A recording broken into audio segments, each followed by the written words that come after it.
சீட்டு வாங்கிட்டு வந்துட்டியாமா? கண்ணெல்லாம் கலங்கி இருக்கு. யார் அவன்? அடிக்கடி உன்னை வந்து பார்த்துட்டு போறான். யாரு? பிச்சைக்காரன் மாதிரி இருப்பானே, பாபு. பணம் கொடுத்து போயிருக்கான். பணம் கொடுத்தாரா? என்ன உறவு? உனக்கும் அவனுக்கும் என்ன உறவுன்னு கேட்டேன். தெரிஞ்சவனா? எப்படி தெரியும்? உன்னை பார்க்க வர வேணான்னு சொல்லிட்டேன்.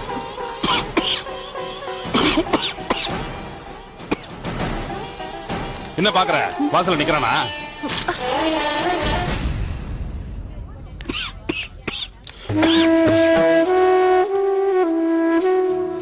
சட்டையை கேட்டுங்க சார்.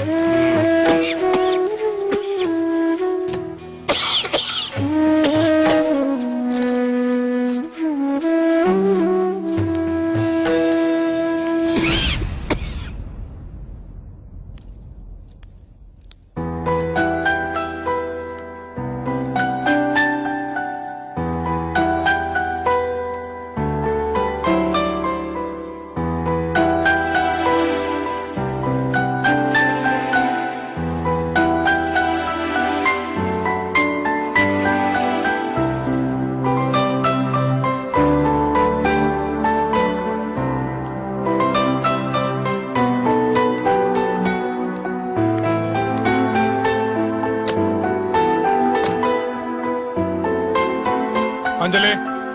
சொல்லுங்க. அஞ்சலி சொல்லுங்க. இவா நான் உங்ககிட்ட ஒன்னு சொல்லணும்.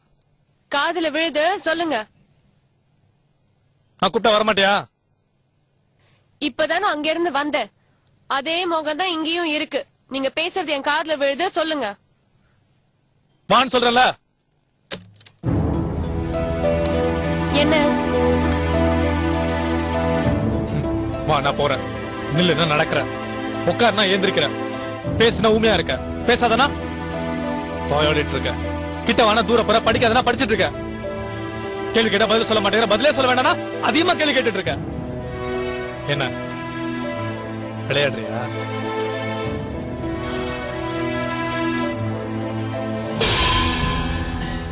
என்ன பார்த்தா உனக்கு கிண்டலா இருக்கா? வேணாம் அஞ்சலி, வேணாம்.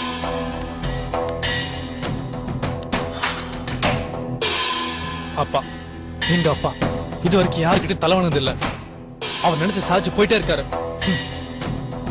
உன்னை மதிச்சு உன்னை கார்ல கூட்டிட்டு போய் உன் பேர்ல ஒரு காம்ப்ளெக்ஸ் வாங்கி தரேன்னு சொல்லிருக்காரு. அடுத்தவங்க சொத்துல எங்களுக்கு வேணாம், அடுத்தவங்க சொத்துக்களை ஆசைப்பட மாட்டேன்னு சொன்னியாமே.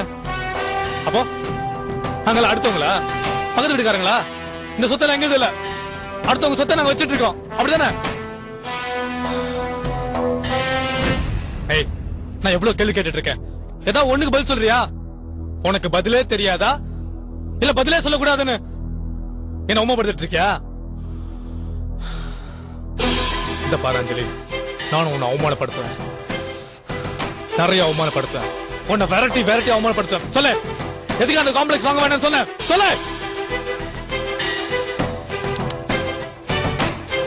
எதுக்கு இப்படி மூச்சு பிடிச்சிட்டு பேசுறீங்க? போங்க, போய் அந்த காம்ப்ளெக்ஸ் என் பேர்ல வாங்க சொல்லுங்க.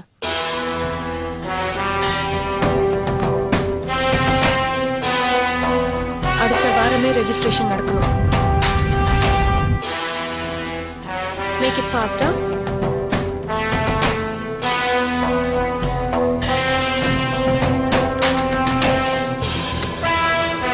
அஞ்சலி, அஞ்சலி, என்னடா மிஞ்சினா கெஞ்சரா கெஞ்சரா மிஞ்சரா.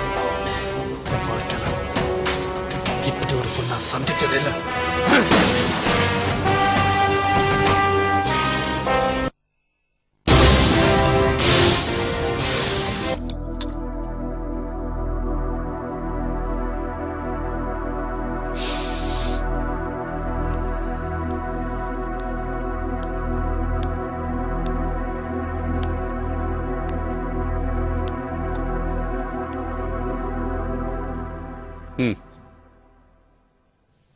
வேண்டாம், புரிஞ்சுக்க முடியாது. கொஞ்ச நாளாவே என்னால் அஞ்சலியை புரிஞ்சுக்க மாட்டேன். வீட்டு பொறுப்பு அவ ஏற்றுக்க மாட்டேன் நினைச்சு அவங்ககிட்ட கொடுத்தோம். ஆனா அவ வீட்டு பொறுப்பு ஏற்றுக்கிட்டா. நீங்க சொன்ன மாதிரி அவகிட்ட போய் அந்த காம்ப்ளெக்ஸ் அவ பேர்ல வாங்கலான்னு சொன்னேன். ஆனா அவ நானே மிரண்டு போற மாதிரி ஓகே அடுத்து வர மாதிரி ரெஜிஸ்ட்ரேஷன் வச்சுக்கலாம் சொல்லிட்டா. என்னால் அவளை புரிஞ்சுக்க முடியல. அதனால நான் சொல்றேன், அந்த காம்ப்ளெக்ஸ் அவ பேர்ல வாங்கலாமா வேணாமான்னு நாம யோசிச்சு பொறுமையா டிசைட் பண்ணலாம். யோசிச்சு பண்ணலாம் டாட்.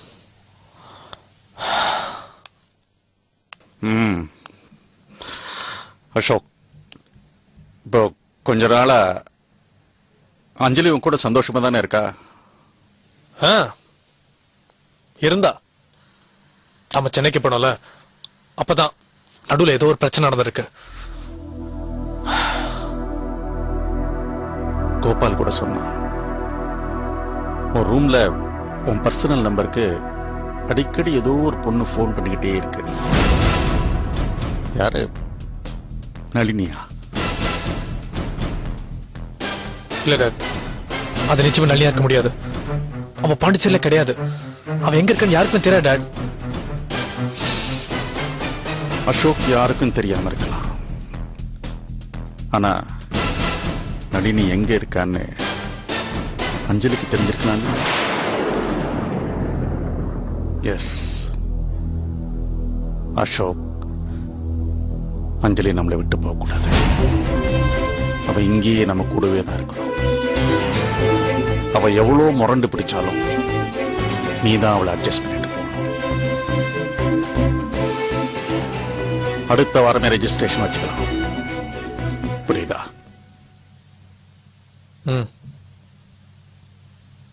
ஓகே.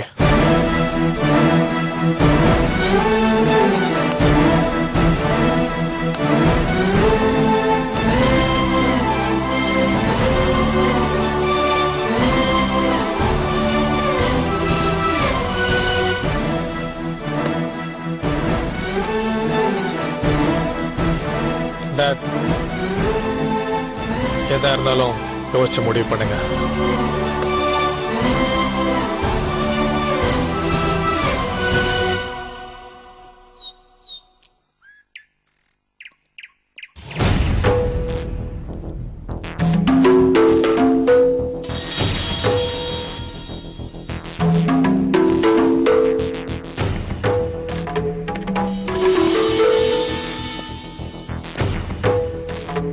சார்,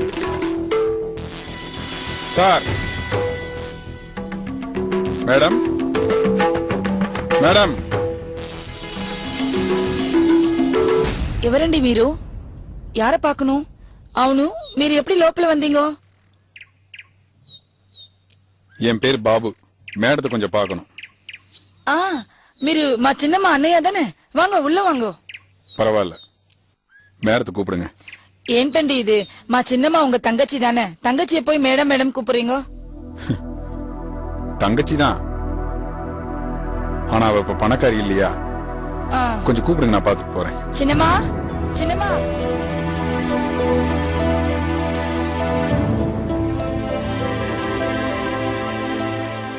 எப்படி இருக்கீங்க?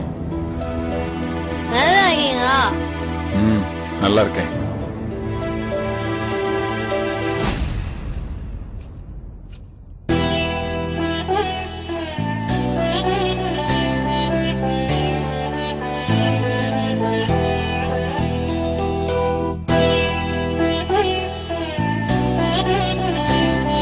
எனக்கு மெட்ராஸ்ல வேலை கிடைச்சிருக்கு. அத சொல்லதான் வந்தீங்களா? சந்தோஷம். தேவகி போய் பார்த்திருக்கீங்க? பணம் வேற 10,000 ரூபாய் கொடுத்திருக்கீங்க. எதுக்காக நீங்க கொடுத்தீங்க? உங்க மேல பரிதாபப்பட்டு கொடுக்கல. எதேச்சியா ஹாஸ்பிட்டல் போக வேண்டிய சூழ்நிலை வந்தது, போனேன்.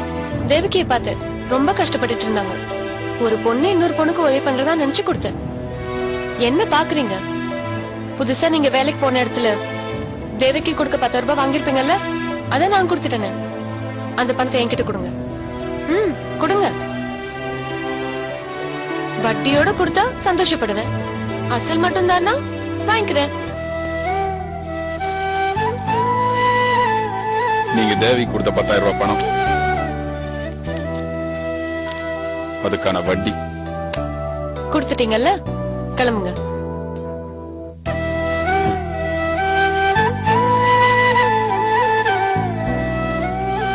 அஞ்சலி, நீ ஸ்கூலுக்கு போறப்ப இந்த சுண்டூரல் குடிச்சுதான் நடந்து போவேன். அந்த அஞ்சலியா அது? உங்ககிட்ட என்னென்னமோ பேசணும்னு வந்தேன். பணக்காரங்க கிட்ட பேசுறது வேஸ்ட். என் பாசமுள்ள தங்கச்சிய இந்த பணம் எப்படியெல்லாம் மாத்திருச்சு. வர்றேன் மேடம். அத்தை, போயிட்டு வரேன். வரேன்.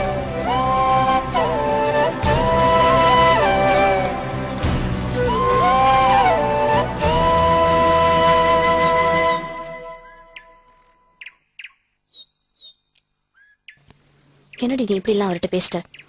அவர் மனசு எவ்வளவு வருத்தப்பட்டு போறார் பாரு. அப்ப எனக்கு வருத்தம் இல்லையா? நான் மனசுக்குள்ள அழுதுட்டு தான் பேசினேன். நிச்சயமா எனக்கு தெரியும் தேவகிக்கு கொடுக்கறதுக்காக பணம் வாங்கியிருப்பாருன்னு. அந்த பணத்தை நான் வாங்கலன்னா என் அண்ணனோட ஃப்ரெண்ட்ஸுங்க அவரை கூட்டிட்டு போய் குடிக்க வச்சிருவாங்க. அப்புறம் அவரு வேலைக்கு போக மாட்டாரு. அதனாலதான் அவமானப்படுத்தி அனுப்புனேன். இப்ப நான் அவமானப்படுத்தினதுனால பாண்டிச்சேரியிலே இருக்க மாட்டாரு, மெட்ராஸுக்கு போயிடுவாரு. ஒரு மனுஷன் பிறந்த இடத்துலயே இருக்க கூடாது. வேறொரு இடத்துக்கு போனாதான் போராடணும்னு தோணும். எப்படியாவது வாழ்க்கையில முன்னுக்கு வரணும்ன்ற குணம் வரும். உதவிக்கு யாரும் இல்லையேன்னு தோணும் போதுதான் ஜெயிக்கணும்ன்ற வெறி வரும். குட்டிக்காரன் அடிச்சாவது அவன் ஜெயிப்பான். அதே மாதிரி ஒரு நாள் எங்க அண்ணனும் ஜெயிப்பாரு, நிச்சயமா ஜெயிப்பாரு.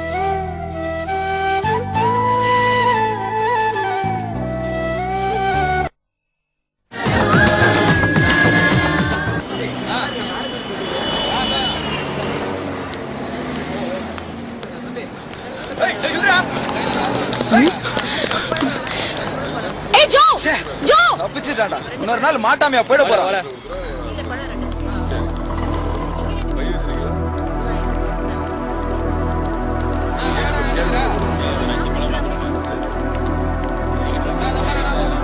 என்னையா ஏன் இவங்க ஒண்ணு தொட்டுறாங்க? போயிட்டாங்க. இதெல்லாம் வழக்கமா நடக்கிறதுதான். டிவி ஹாஸ்பிடல் டாக்டர் இன்டர்வியூ எடுக்க போறேன்னு சொன்னால, உத விழுந்தாலும் விழுவும்னால விழுந்துச்சு. அதான் தப்பிச்சு ஓடி வரேன். ஐயோ, டாக்டர் எதுக்கும் அடிக்கணும்? அவர் பண்ண ஊழலை பத்தி கேட்டேன், அடி விழுந்துச்சு. அப்போ ரிப்போர்ட்டர்னா உதையெல்லாம் வாங்கணுமா? பயமா இருக்கா? இதுக்குதான் உன்ன மாதிரி பணக்காரிலாம் அந்த ரிப்போர்ட்டர் தொழிலுக்கு வரக்கூடாதுன்னு முன்னாடில இருந்து சொல்லிக்கிட்டு இருக்கேன். ஏய், என்ன நீ சும்மா என்ன பணக்காரின்னு சொல்லிட்டு இருக்க? நீ இருக்க பாரு, நீ ஒரு ஏழை சாடிஸ்ட். ஏய், அது நான் எச்ச பண்ணிட்டேன். பரவாயில்ல, இருக்கட்டும். பிரெஞ்ச் ஸ்கூல்ல நோ ஃபார்மாலிட்டிஸ்.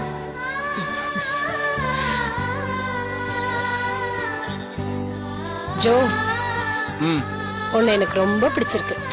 தயவு செஞ்சு ஐ லவ் யூ மட்டும் சொல்லிடாத, அப்புறம் உனக்கு தான் ரொம்ப கஷ்டம். இத பாரு, 2 நாள் நீ என்ன பார்க்க முடியாது. ஏன்? சென்னையில ஒரு ஃபேஷன் ஷோ நடக்க போகுது. அத ஸ்பெஷல் ரிப்போர்ட் பண்ணணும்னு எங்க எடிட்டர் சொல்லிட்டாரு. அதான். ஏய், நானும் வரேன்பா. எதுக்கு? ஃபேஷன் ஷோலாம் எப்படி நடக்குதுன்னு பாக்குறதுக்காக தான். வேணாமே. நான் வருவேன். உனக்கு பிடிக்காது? உன் கூட வர்றதுன்னா பிடிக்கும். கார்ல எல்லாம் போக முடியாது. நான் பஸ்ல வருவேன். எவ்வளவு தூரம்? எவ்வளவு தூரங்கிறத அப்புறமா சொல்றேன். காசு கொடுத்துட்டியா?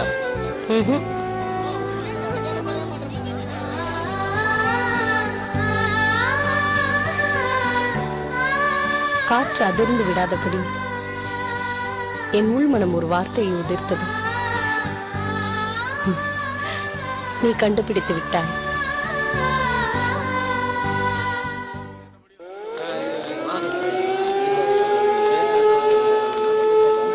ஜீவான உள்ள வேலையா இருக்காருமா, வரதுக்கு 10 நிமிஷம் ஆகும் சொன்னாரு. நீங்க வேணா உள்ள வெயிட் பண்ணுங்களா? பரவாயில்லண்ணா, நான் இங்கே சரி.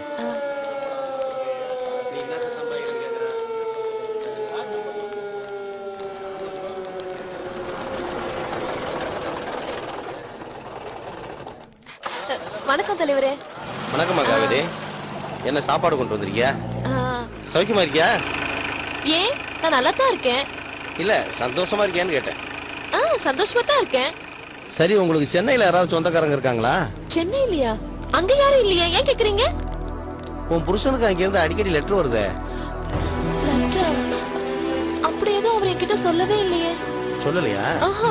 சொல்லிருக்க மாட்டான். பாருமா, முதல்ல சின்ன சின்ன லெட்டரா வந்துச்சு, இப்ப பெரிய லெட்டரா வந்திருக்கு. உன்னை பார்த்தோன்னே செக்யூரிட்டி இருந்து இத நானே வாங்கிட்டு வந்துட்டேன். இந்தாமா.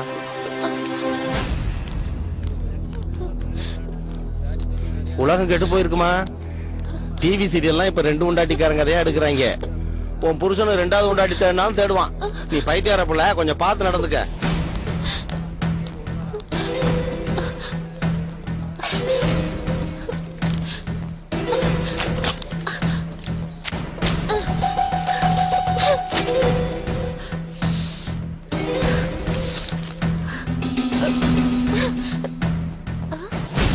அலுமூரியாவில் இருந்த காதலியின் வீடு.